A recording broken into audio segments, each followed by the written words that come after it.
क्या प्रधानमंत्री जी बिहार की जनता को बताएंगे कि डायबिटीज हो गया है क्या, चीनी मिल खुलेगी कि नहीं खुलेगी और कब चाय पिएंगे? तो हाल फिलहाल एक देखे होंगे कपड़ा मंत्री गिरिराज सिंह जी का बयान, मतलब राह चलते किसी को देखो तो उसको 100 चाटे मारो। कपड़ा मंत्री है ना, कितना उस पे फैक्ट्री लगाने के लिए या बुनकरों के लिए क्या कर रहे हैं गिरिराज सिंह जी? भारतीय जनता पार्टी को इस पे बोलना चाहिए था कि अभी तक वो चुप क्यों है आरसीपी सिंह जी पे। खुद को अपने कुछ करना हो तो आपको बिहार के बच्चों का भविष्य याद आता है, तो ये सब मुद्दे उसमें क्यों नहीं, चुनावी मुद्दों में ये सब क्यों नहीं शामिल किया था प्रशांत किशोर जी ने कि पढ़ाई जरूरी है, बिहार में फैक्ट्री लगना जरूरी है। अब चुनाव में जब आए हैं तब उनको याद आ रहा है कि आपका बच्चा पढ़ना चाहिए, तो काहे नहीं बीजेपी से प्रश्न पूछ रहे हैं जाके? प्रधानमंत्री जी का एक ही काम है कि विपक्ष जब सत्ता पक्ष से प्रश्न पूछे तो उसका जवाब नहीं देना, उस पर बहानाबाजी करना। अभी हम लोग जब प्रश्न पूछते हैं कुछ भी लेकर के जनता से जुड़े हुए मुद्दों को, तो उनको लगता है कि सत्ता पक्ष के लोग क्यों प्रश्न पूछ रहे हैं।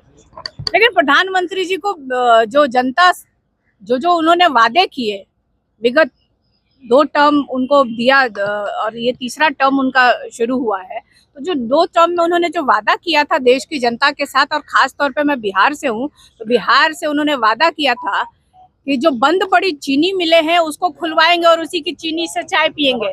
तो क्या प्रधानमंत्री जी बिहार की जनता को बताएंगे कि डायबिटीज हो गया है क्या, चीनी मिल खुलेगी कि नहीं खुलेगी और कब चाय पिएंगे? तो बताना चाहिए प्रधानमंत्री जी को।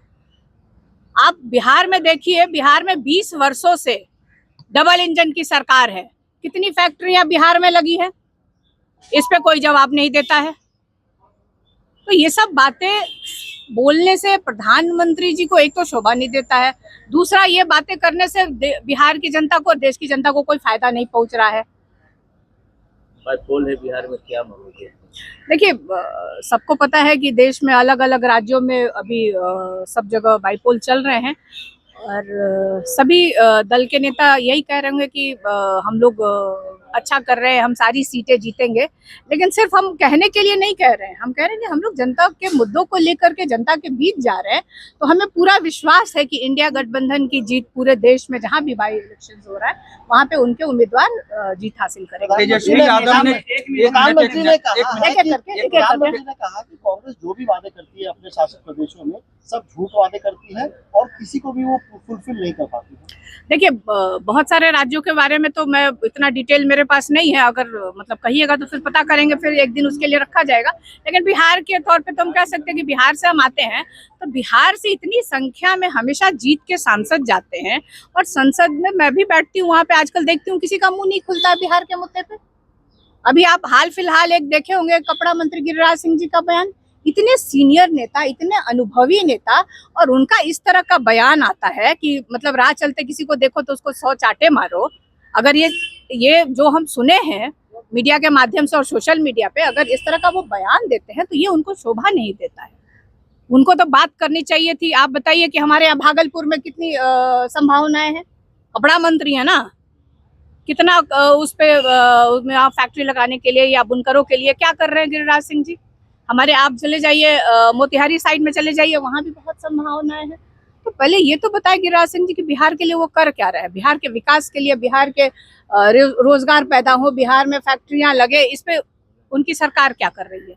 झारखंड में सावंत ने जिस तरह से साइना एनसी के लिए शब्दों का इस्तेमाल किया, आप भी एक महिला एमपी, कैसे देखेंगे? देखिए, बयान ना मैंने सुना है ना कुछ है, लेकिन आपके माध्यम से ये मुझे आ रहा है कि किसी भी, मैं बार बार पहले भी मैंने कहा था, आप इस तरह का जो आता है तो हम लोग यही कहते हैं कि देश की किसी भी दल की महिला हो, किसी वर्ग की हो, किसी समाज की हो, उनके प्रति अपशब्दों का प्रयोग नहीं होना चाहिए, उनके साथ गलत व्यवहार नहीं होना चाहिए, इसकी कड़ी निंदा हम करते हैं। झारखंड में चुनाव है और इसको लेकर तेजस्वी यादव ने कहा था कि हम लोगों की सरकार महागठबंधन के बगैर, लेकिन गिरिराज सिंह कह रहे हैं कि वह सिर्फ बोलते हैं, बोलने दीजिए उनको।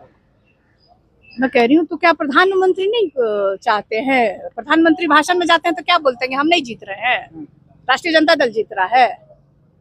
हर एक दल के नेता अपने जो उम्मीदवार होते हैं उनके बारे में बताते हैं, वो क्या काम करने वाले हैं जनता के लिए वो बताते हैं। और चुनाव में तो जनता मालिक होती है, जनता को सोच विचार करना होगा कि एक तरफ जो प्रधानमंत्री जो 15 वर्षों से जो उन्होंने 10 वर्ष देख लिए, ये तीसरा टर्म उनका 15वां वर्ष चल रहा है, तो जो वादे किए थे उसमें से कितने वादे उन्होंने पूरे किए। वहीं तेजस्वी को अगर आप देख लीजिए तो झारखंड तक क्या यूपी तक के लोगों को नौकरी यहाँ पे मिली। तो हम लोगों ने जो तेजस्वी ने जो वादा किया था जनता से चुनाव में कि हम सरकारी नौकरी देंगे 10 लाख, तो उसने करके दिखाया है। तो जनता में विश्वास है और इसका नतीजा बार बार हम यही कह रहे हैं, हम लोग कह रहे हैं कि हम लोग जनता के मुद्दों के साथ चुनाव में है और जीत हमारी सुनिश्चित होगी। केंद्रीय मंत्री आरसीपी सिंह जो है नई पार्टी बनाई है उन्होंने। देखिए, हम लोग डेमोक्रेटिक कंट्री में रहते हैं, सबको अपना अधिकार है और चुनाव क्योंकि आने वाला है और आरसीपी सिंह जी जेडीयू से जुड़े रहे, फिर अब नहीं है, फिर भारतीय जनता पार्टी में उनको शामिल कराया गया था। तो इसका जवाब तो जो डबल इंजन की सरकार है और खास तौर पे भारतीय जनता पार्टी को इस पे बोलना चाहिए था कि अभी तक वो चुप क्यों है आरसीपी सिंह जी पे। तो हम तो मतलब कह रहे हैं कि सबको अपना अधिकार है, अब जनता डिसाइड करेगी क्या करेंगे। जयंत पाटिल है शरद पवार की पार्टी के महाराष्ट्र के अध्यक्ष। उन्होंने कहा कि बीजेपी पिछले 10 सालों से अजीत पवार पर धमका रही थी, इरिगेशन स्कैम लेकर दबाव बना रही थी और यही कारण था कि वो बीजेपी के साथ थे। हम लोग हमेशा विपक्ष के जितने भी नेता हैं, आप देखिए कि जब से 14 से देश के प्रधानमंत्री आदरणीय नरेंद्र मोदी जी बने, तब से विपक्ष के नेताओं को के प्रति उनकी किस तरह की रवैया रही। एलिगेशन लगाना, उनके पीछे ईडी सीबीआई इनकम टैक्स लगाना, डराना धमकाना। और आप मतलब अभी कोई, मुझे लगता है जिसके ऊपर एलिगेशन लगाया गया, जो उनके दल में शामिल हो गया, सिर्फ हमारे परिवार को छोड़ के, हमारे नेताओं को छोड़ करके जितने लोग हैं सब लोग आज शामिल हैं। तो ये तो देश की जनता को देखना है। प्रशांत किशोर ने कहा है कि 5 गुना पेंशन बढ़ाकर देंगे 4 सीटों पर। उन्होंने भी जब ये तरह के जब बीजेपी के साथ थे तो प्रधानमंत्री को राय काहे नहीं दिए थे। मुख्यमंत्री जेडीयू के साथ थे, जब उनके लिए काम किए चुनाव में, तब काहे नहीं ये एक रखे थे, तब क्यों नहीं रखे थे, आज क्यों उनको याद आ रहा है। तो खुद का जब फायदा, जब आपको खुद को अपने कुछ करना हो तो आपको बिहार के बच्चों का भविष्य याद आता है। तो ये सब मुद्दे उसमें क्यों नहीं, चुनावी मुद्दों में ये सब क्यों नहीं शामिल किया था प्रशांत किशोर जी ने, कि पढ़ाई जरूरी है, बिहार में फैक्ट्री लगना जरूरी है। अब चुनाव में जब आए हैं तब उनको याद आ रहा है कि आपका बच्चा पढ़ना चाहिए। तो काहे नहीं बीजेपी से प्रश्न पूछ रहे हैं जाके, 20 साल से आप लोग थे, आप दोनों के लिए हम काम किए हैं, जेडीयू के लिए और भारतीय जनता पार्टी के लिए। कितनी फैक्ट्री आपने 20 साल में लगाई है, जवाब तो प्रशांत किशोर को देना है। और देखिए, 1 नेशन 1 इलेक्शन एक ऐसा कहा जाए कि प्रधानमंत्री जी का एक मुद्दा है, शगुफा है। 4 राज्य में तो चुनाव नहीं करा पाए इस देश के प्रधानमंत्री। 4 राज्य में चुनाव होना था ना, और कैसे ये इतने राज्यों का देश में एक साथ 1 नेशन 1 इलेक्शन करा देंगे। तो जब 4 राज्य संभव नहीं है, इसी से आप अंदाजा लगा लीजिए। दिलीप जायसवाल करेंगे, इंडी गठबंधन के नेता जो शराब पीते भी हैं और बेचवाते भी, हमारे पास वीडियो फोटो सब है, सब जारी कर दें। अब इस पे क्या बोले, उनका बस अभी यही काम बचा है, बिहार के विकास का कोई मुद्दा नहीं है। अब इसी का वीडियो बनाते हैं, गली गली में घूम के लोग अपने ही नेताओं का वीडियो बनाते हैं।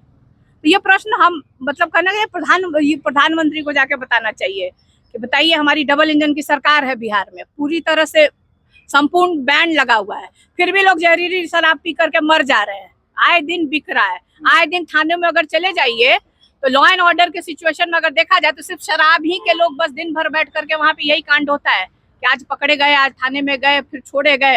तो ये सिचुएशन तो इस देश के प्रधानमंत्री को देखना चाहिए, क्योंकि सरकार में है बिहार में, और खास तौर पे मुख्यमंत्री जी को देखना चाहिए।